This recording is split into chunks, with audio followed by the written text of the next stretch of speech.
शीतकाल में बाहर आकर के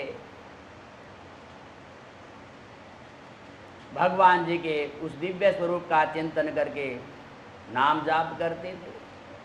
जब बरसात की ऋतु होती तो शिला पर बाहर आकर के श्रोताओं बरसात के मध्य में ही भगवान जी के उस पावन पवित्र पंचाक्षर नाम का जाप करते और ध्यानस्थ होकर के अपने परमाराध्य भूत भावन भोलेनाथ का स्मरण करते। प्रथम मास जल ग्रहण करके, द्वितीय मास कंदमूल फल खा करके और तृतीय मास अन्न जल का त्याग करके, कंदमूल फल आदि का भी त्याग करके, पत्तों तक भी नहीं, पत्ते तक खाने भी छोड़ दिए। ऐसे वह माँ पार्वती जिसका नाम अपर्णा पड़ा, माँ पार्वती का नाम अपर्णा भी हुआ, क्योंकि तपस्या करते करते पहले अन्न का त्याग किया, फिर जल का त्याग किया, फिर कंदमूल फल आदि का त्याग किया, फिर वायु पी करके ही रही और पत्ते भी छोड़ दिए। तो माँ ऐसी कठोर तपस्या के चलते माँ भगवती का नाम तपस्या करते समय अपर्णा भी पड़ा।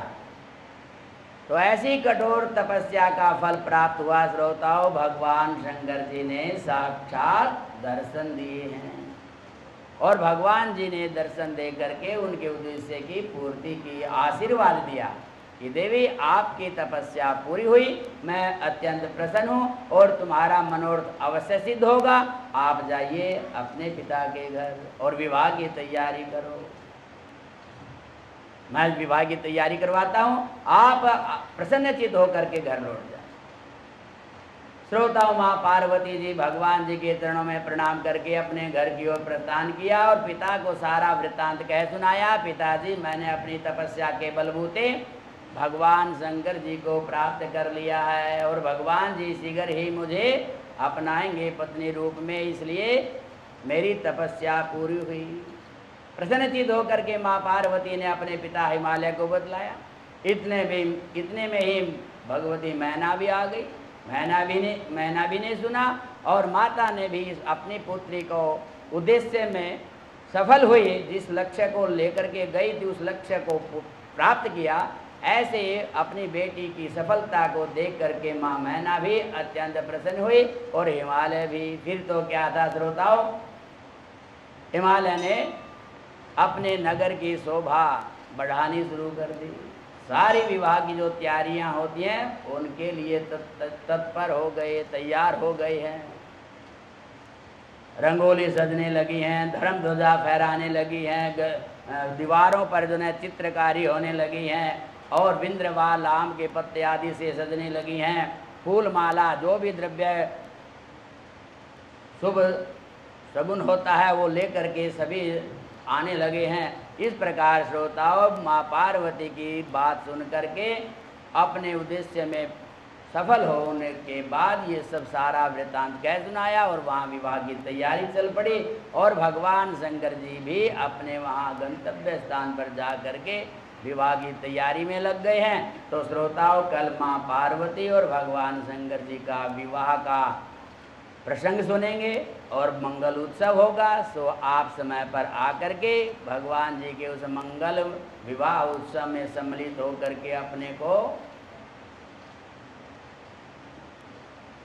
आप ये विवाह प्रसंग सुन करके पुण्य अर्जित करें और समय पर आने का ध्यान रखें, क्योंकि कल आपके लिए आपको भी चाहिए 15 मिनट भगवान जी के विवाह उत्सव में भजन कीर्तन के लिए और कथा भी आप सुनोगे, तो इसलिए समय पर आने का कष्ट करें। ठीक 5 बजे कल कथा प्रारंभ हो जाएगी और फिर भगवान जी का वह दिव्य विवाह उत्सव का आप दर्शन करेंगे। सूत जी महाराज जी ने श्रोताओं माँ पार्वती जी की तपस्या के विषय में और ऋषियों की परीक्षा में स्वयं भगवान जी ने परीक्षा ली, ऐसा प्रसंग सुना करके वाणी को विराम दिया और कथा को विश्राम दिया। बोलिए शंकर भगवान की जय, श्री महापुराण की जय, नमः पार्वती पदये हरे हरे महादेव। आइए श्रोताओ, आप वहाँ भी तेज उत्सव में भी गए होगे, घर से तो 11 बजे ही निकल लिए होगे, इसलिए आज घर जाने के लिए भी जल्दी है। आइए घर आरती करें और प्रसाद लेकर के घर जाएं। कर्पूर गौरम करुणावतारम संसार सारम भुजगेन्द्रहारम सदा वसंतम हृदयारविंदे भवं भवानी सहितं नमामि।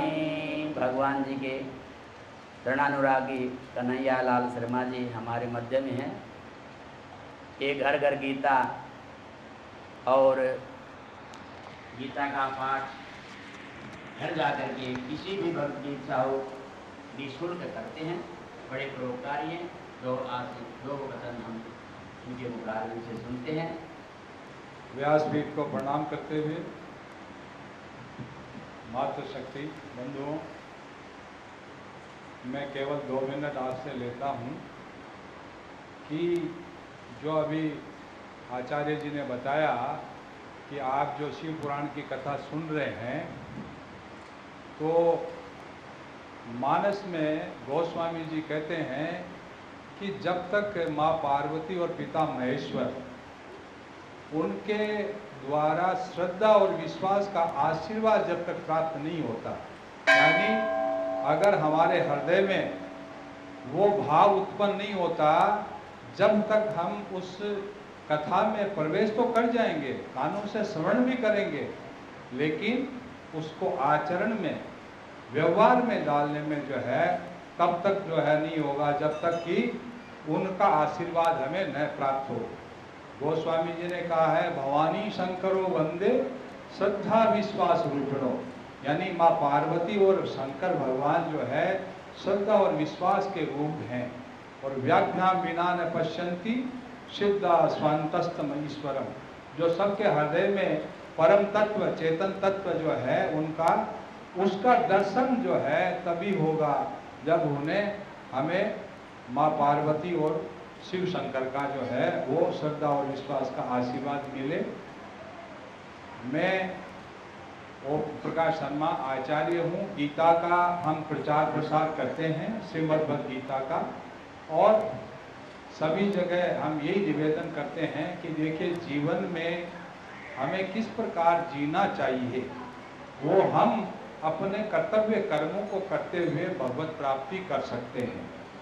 भगवान ने गीता में बताया है कि हमें क्या करना चाहिए जिससे हमें परम तत्व की प्राप्ति हो, क्योंकि संसार में जन्म लेना और जन्म लेने के बाद में मृत्यु का वरण करना, यानी कि ये हमारा जन्म मरण का जो चक्र है ये तब तक चलता रहेगा जब तक हमें ये पता नहीं हो कि कौन से कर्म करने चाहिए और कौन से कर्म नहीं करने चाहिए। यानी कि हम कर्म करते हुए सकामता रखते हैं, यानी फल की आकांक्षा रखते हैं, वही मूल बंधन का कारण है। अगर हम संसार में निष्काम भाव से सबकी सेवा करें, प्राणी मात्र की 84 लाख योनियों की, तो हमारे वो कर्म जो है वो अकर्म में परिवर्तित हो जाते हैं और फिर हमारा प्रारब्ध नहीं बनता और हमें पुनः जो है इस जो आवागमन के चक्कर में यानी जन्म मृत्यु में जो है पुनः आना नहीं पड़ता। इसलिए हमें इस बात के बारे में कि हमारा समय समय पर सेमिनार वगैरह होती है, अभी तिलक नगर में सेमिनार है पिछले अगले शनिवार रविवार को, तो आपसे निवेदन है कि ऐसी सेमिनार में आप भाग लें और भगवान की अमृत वाणी से अपने आप को कृतार्थ करें कि किस प्रकार हमें जीवन जीना चाहिए प्रसन्नचित होकर के। क्यों कि जब तक हमारे हृदय में हम जी तो रहे हैं लेकिन प्रसन्नता का भाव नहीं है, वो क्यों नहीं है? उसका कारण है कि हम प्रत्येक कर्म करने के पहले अपनी कामना रखते हैं और कामना एक ऐसी शत्रु है जो हमें शांत चित्त होकर के आगे नहीं बढ़ने देती। और जैसे ही हम त्याग की भावना रखें, हमें कुछ नहीं चाहिए, हमें तो जो मिला है उससे हम संसार की सेवा करें, तो हमें उस कर्म के द्वारा परम तत्व की प्राप्ति हो जाएगी। इसी के साथ मैं वाणी को विराम देता हूँ। आप सभी से निवेदन कि आप पधारे। हरे कृष्ण हरे कृष्ण हरे कृष्ण।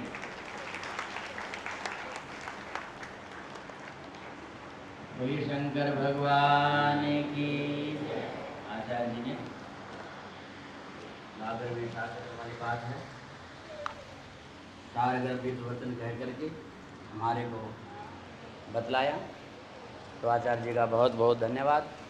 आइए आरती करें और प्रसाद। ओम कर्पूर गौरम करुणावतारम संसार सारम भुजगेन्द्रहारम सदा वसंतम हृदयारविंदे भवम भवानी सहितं नमामि। ओम जय शिव ओंकार हरे भज शिव ओंकार ब्रह्मा विष्णु सदा भोलेनाथ महादेव हरे धांगेला। ओम हरे हरे हरे महादेव कानन चतुरा पंचानन राजे बोले पंचानन राजे हंसाधन गरुड़ाधन हंसाधन वाहन साजे। ओम हरे हरे हरे महादेव तो मुझे प्यार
तमेव सर्वज्योतिंषि मारार्तिक्यं प्रतिगृह्यता।